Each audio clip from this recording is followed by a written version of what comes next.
ओम शांति। आज प्यारे मीठे बाबा की मुरली मंथन की डेट है 6 जनवरी 2025। तो आज मीठे बाबा अपने बच्चों से कह रहे हैं, तुम्हारा एक एक बोल बहुत मीठा फर्स्ट क्लास होना चाहिए।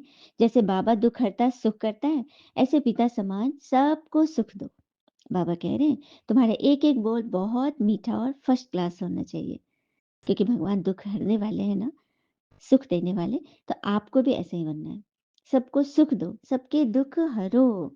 क्योंकि कहते हैं ना, जिंदगी की सीख मुफ्त नहीं मिलती, जिंदगी की सीख मुफ्त नहीं होती, अनुभवों की भारी कीमत चुकानी पड़ती है, बहुत भारी कीमत। लेकिन उसे घबराइए नहीं, भगवान साथ है, तो फिर डरने की क्या बात है। प्रश्न, लौकिक मित्र संबंधों को ज्ञान देने की युक्ति क्या है?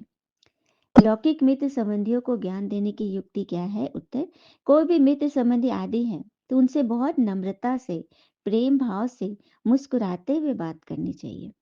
क्या कहें बाबा? कोई भी मित्र संबंधी आदि है, समाज है, परिवार है, रिश्ते हैं, तो उनके साथ बहुत नम्रता से, प्रेम भाव से, मुस्कुराते हुए बात करनी चाहिए। समझाना चाहिए कि यह वही महाभारत लड़ाई है जब आपस में लड़ाई चल रही है। किनके बीच? हम्म, धर्म और अधर्म, ज्ञानी और अज्ञानी, उन्हीं के बीच तो द्वंद्व चल रहा है ना। हम्म, सूक्ष्म और स्थूल। तो बाबा ने रुद्र ज्ञान यज्ञ रचे हैं।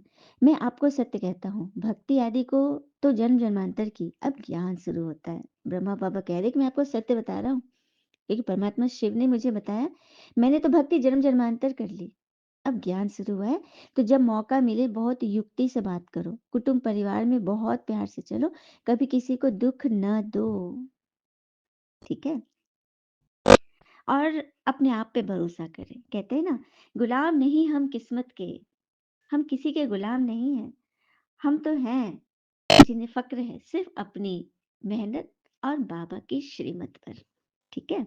गीत है, आखिर वो दिन आया, आज आखिर वो दिन आया, जिस दिन का रास्ता तकता था, जिस दिन का रास्ता तकते थे, जिसके थे मोहताज, आखिर वो दिन आया।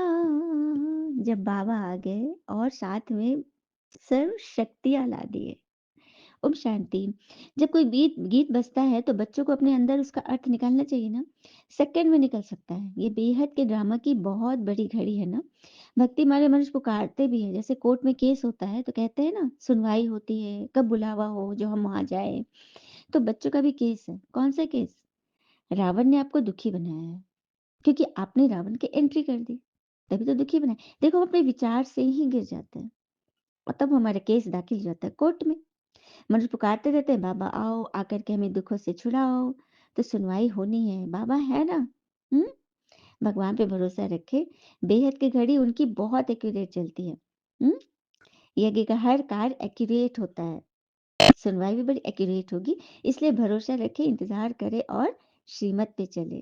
क्योंकि तुम बच्चों को मालूम पड़ गया है ना, बाबा आ गए हैं। कल्प कल्प संगम युग पर भगवान आते हैं। हम्म, ज्ञान सूर्य बाबा आते हैं बच्चों को दिन में ले जाने, अर्थात एकदम ज्ञान उजाला में ले जाते हैं। कहते हैं मुझे याद करो, क्योंकि तुम्हें पतित से पावन बनना ही है। अब तुम्हारी सुनवाई हो रही है, बाबा ने कह दिया। ठीक है? बाबा कहते मैं आया हूँ पतितों को पावन बनाने। पावन बनेगा तुमको कितना सहज उपाय बताता हूँ। ये मुरली, मुरली को अच्छी रीति सुनो, पढ़ो, लिखो और याद करो, स्मृति में रखो।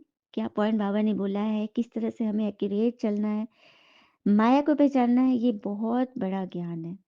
माया को ही नहीं पहचाने, रावण के ही संग अंग रहे किसी बात में, चलिए बहुत बड़ी बात ही हो गई। लेकिन बाबा है ना। इसलिए तो बाबा कहते हैं मुझे मुझे मानो, मेरी बात पर चलो।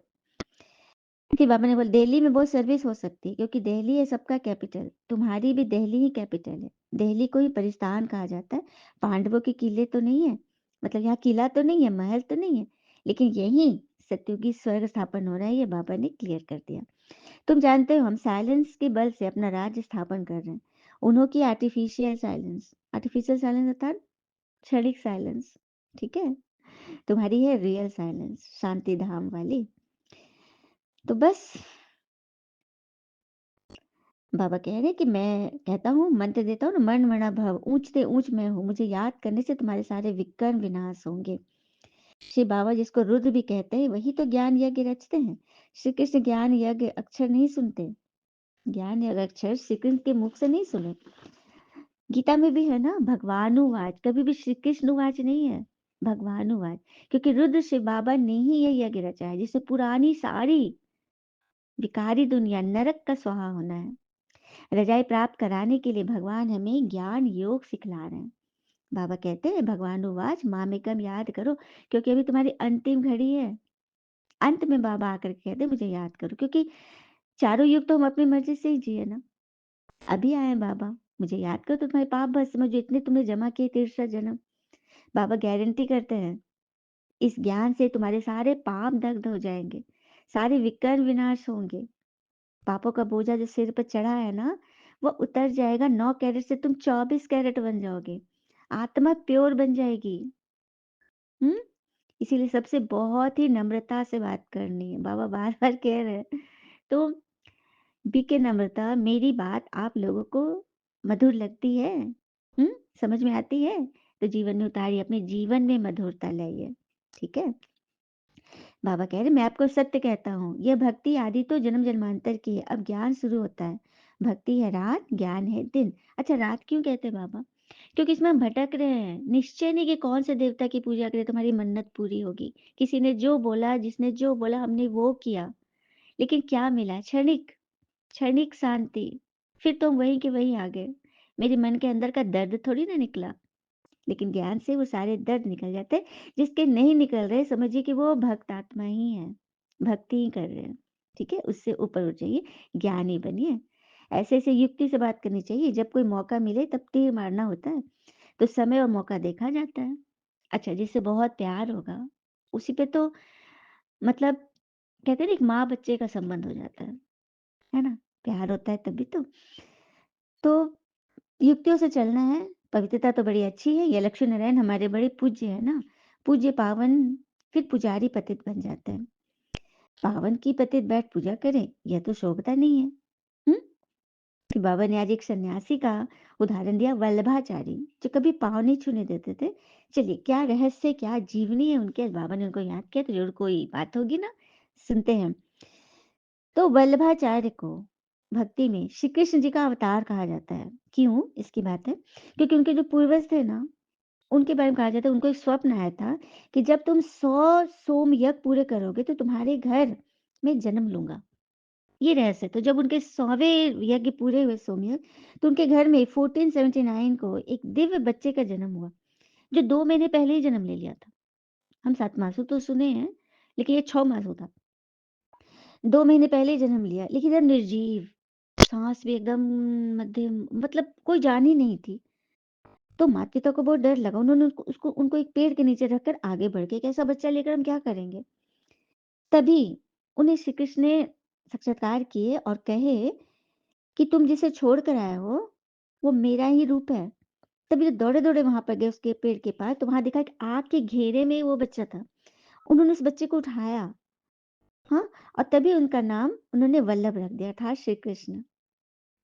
पता है उनके बारे में, ये है वो इतने बड़े सन्यासी, 11 वर्ष की आयु में ना पूरे शास्त्र उन्होंने कंठस्थ कर लिए, अध्ययन कर लिया सारे शास्त्र। उनको अंदर ये विलक्षण प्रतिभा थी कि उल्टे क्रम में भी मंत्र को उच्चारण कर लेते थे। उल्टे क्रम, जैसे मन मना भव है ना, तो क्या होगा इसका? मन मना भव, वभ नाम नम, वभ नाम नम, ऐसे करके ना वो उल्टे क्रम में भी सारे मंत्र का उच्चारण कर देते थे, और एकदम धड़ल्ले से, इतनी उनको याद हो गई थी। फिर वे वृंदावन वृंदावन चले गए। वहाँ राजा कृष्णदेव राय से के दरबार में वे आए। उन्होंने जब शास्त्रार्थ में सभी विद्वानों को जब हराया, तो राजा ने उन्हें विजयी घोषित करके 100 सोने के सिक्के दिए, लेकिन उन्होंने सिर्फ 7 सिक्के रखे और बाकी वहां के ब्राह्मणों को दान कर दिए। और वो सिक्के क्यों रखे थे बताती हूँ। विठल देवता की मूर्ति अर्थात विष्णु जी की मूर्ति के आभूषण के लिए उन्होंने दान कर दिया। तो इस प्रकार उन्होंने अपना जीवन ही भक्ति में मतलब निछावर कर दिया। उनके तत्व ज्ञान को शुद्ध अद्वैतवाद कहा गया। उनके अनुसार भक्ति मार्ग में वही सफल हो सकते हैं जिन पर श्री कृष्ण की कृपा होगी। उनकी ये मान्यता थी। उन्होंने संस्कृत व ब्रज भाषा में ग्रंथ लिखे। संस्कृत में लिखे तो उनको लगा कि साधारण जनता नहीं समझ पाएगी, तो उन्होंने ब्रज भाषा, अवधी भाषा में भी ग्रंथ लिख दिए। अंत में वे काशी में वानप्रस्थ लिए। कहा जाता है रथ यात्रा के दिन उन्होंने गंगा में जल समाधि ले ली। साथ ही उन्हें तो सार यही है, बाबा ने जो उनका नाम, सार यही है कि उन्होंने कभी अपनी पूजा पे मान नहीं दिया, अपनी पूजा को नहीं स्वीकारा, मेरे पैर छुओ, मुझे समझो, नहीं। उन्होंने सिर्फ श्री कृष्ण से जुड़ने का ही मार्ग प्रशस्त किया। लेकिन विडंबना क्या है? विडंबना यही है कि उनको भी ईश्वर का सत्य परिचय नहीं मिला। श्री कृष्ण को ही परमात्मा मानते रहे, तभी तो बाबा ने उनका इस मुरली में, अपने इस गीता ग्रंथ में उनका नाम लिया। इसका अर्थ है कि तो अवश्य ही वो बाबा का बच्चा बनकर ये उत्तम पुरुषोत्तम बनने की पढ़ाई कर व करा रहे होंगे, तभी तो बाबा ने उनका नाम लिया ना अपने पवित्र ग्रंथ मुरली में। तो आपको क्या लगता है, किसको भी लगता है कि सच में वल्लभाचारी बाबा के बच्चे बनकर पढ़ रहे पढ़ा रहे हैं, वो कमेंट में जरूर शेयर कीजिए, क्योंकि भगवान ने नाम लिया तो ऐसी तो नहीं लिए, है ना। फिर बाबा आगे कहते हैं कि जो सर्विसेबल बच्चे होंगे उन्हें सर्विस का सदैव शौक रहेगा। कहाँ प्रदर्शनी होगी तो झट सर्विस में भागेंगे। हम जाकर ऐसे ऐसे पॉइंट समझाएं, प्रदर्शनी में तो प्रजा बनने का विहंग मार है, काफी सारी प्रजाएं बनती है प्रदर्शनी में। हम्म अगर कोई ने पूरा नहीं समझाया, मतलब किसी के तर्क में फंस गए, तो लोग कहेंगे अरे इनके पास तो ज्ञान ही नहीं है क्या, बीके के पास इतना ही ज्ञान है, तो डिसर्विस होगी। बड़ा आदमी आए तो समझाने वाला भी कोई बड़ा होना चाहिए, लंबा चौड़ा, ठीक है। तुमको तो महात्माओं को भी बुलाना है, महात्माएं भी आ ही रहे। अभी कुंभ मेला के बाद बताई थी ना, बहुत बड़ा स्टेज लग रहा है ब्रह्मा कुमारियों का। वहां सब साधु संत महात्माओं को, मैंने, सबको सेवा दी जाएगी, परमात्मा का परिचय दिया जाएगा, है ना। मतलब विहंग मार्ग की सेवा, ऋषि महात्माओं को परमात्मा का, ब्रह्मा कुमारी इसका परिचय कि भगवान यहाँ है, यहाँ आइए, ये कितनी बड़ी बात होगी, है ना। तो सबको बताना है कि 5,000 वर्ष पहले भारत स्वर्ग था। तिथि तारीख सब है, कोई खंडन न कर सके। बाबा ने सब बता दिया, रेशियो बता दिया है। स्वास्तिका में पूरे 4 भाग है ना, 1250 वर्ष हर युग में बांटे हुए हैं। हिसाब किया जाता है। वो लोग हिसाब तो कुछ नहीं जानते, मतलब जीवन कौड़ी तुल्य। वही सन्यासी भी सब कुछ कर रहे हैं, इतना तप कर रहे हैं, हठ योग कर रहे हैं, घर बार छोड़े, कंदमूल खा रहे हैं, लेकिन परमात्मा का ही परिचय नहीं, जिसको पाने के लिए कर रहे हैं। तो जीवन क्या कौड़ी तुल्य ना। तो बाबा इस ज्ञान से हीरे तुल्य बना रहे, भगवान खुद से मिला रहे हैं।